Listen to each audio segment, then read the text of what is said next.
In the name of the one God, Source, Word, and Spirit. Amen.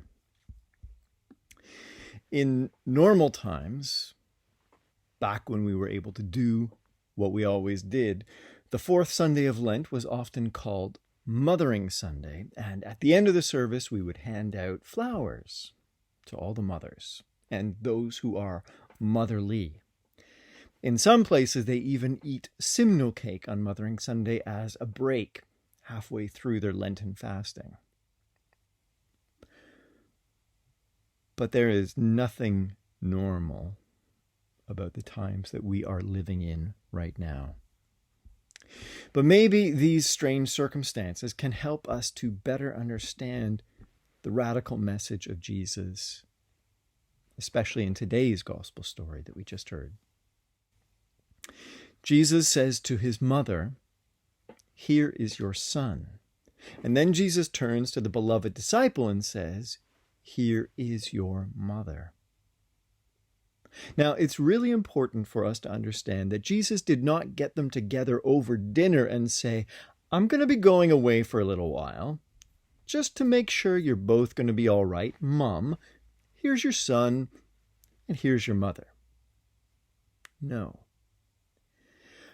When he says this, Jesus is hanging on the cross. Now, crucifixion was a particularly painful death, which is why the Roman Empire liked to use it for public executions. The crucified person didn't actually die from the nails in their hands and feet. What would happen is that gradually, over many hours of having their arms outstretched, their lungs would become filled with fluid, and the person could no longer breathe. Similarly, for the small percentage of people who die from the coronavirus, it is a filling of their lungs with fluid to the point where they can no longer breathe. The difference now is that instead of people being crucified, this disease is being spread because some people are still not taking the necessary precautions. But it is no less cruel than what those Roman soldiers did.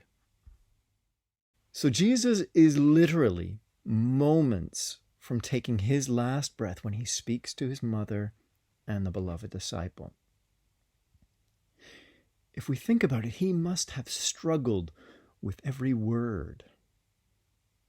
The pain from the nails in his hands and feet would have been unbearable.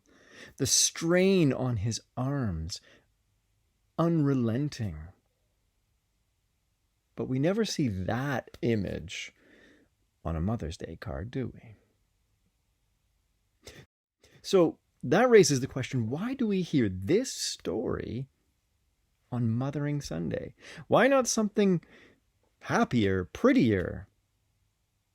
Well, this might be the best story we could hear on Mothering Sunday, especially in the time of the coronavirus. Because this story is about unity. The radical unity of God. Now, first, every single one of us has a mother. Obviously. So far, nobody in the history of the world has ever been born without a mother. And that fact unites all of us. Second, years before Jesus' crucifixion, Mary had said yes to the angel. She would bear God's Son. And in doing so, she brought heaven and earth together in her body. So they were united. And now, in this story today, Jesus takes that idea to the next level. He unites Mary and the beloved disciple, forming a new kind of family, one that is not defined by blood or family name or tribe. They are united in love. Their love for him, his love for them, and their love for each other. Jesus' last commandment to his disciples was, love one another as I have loved you. And that is how the world will know that we are Jesus' followers, through our love. Our love for him, our love for each other, our love for our neighbor, our love for our enemies, love for creation, love for the stranger. It is love all the way down. Because love is the force that binds the entire universe together. It unites us all into one cosmic family.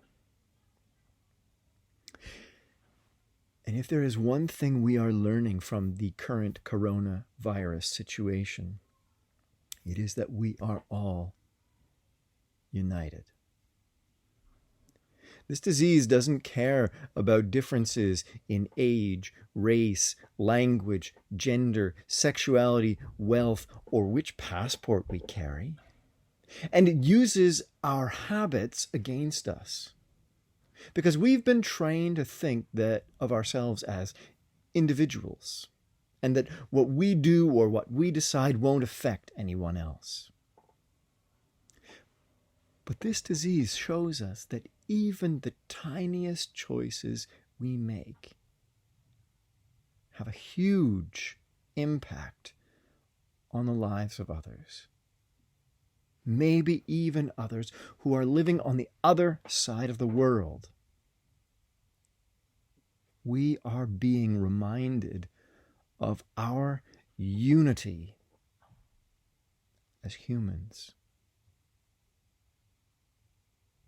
And for those of us who follow Jesus, this disease challenges us to live out that sense of unity and love. Do we only care about the people in our immediate family? Do we stockpile food and toilet paper so that we will be fine, but who cares about our neighbor? That does not sound like it would pass Jesus' love test. One way we can show our unity and love for the world is to take only what we need. That way, those who are more vulnerable get what they need.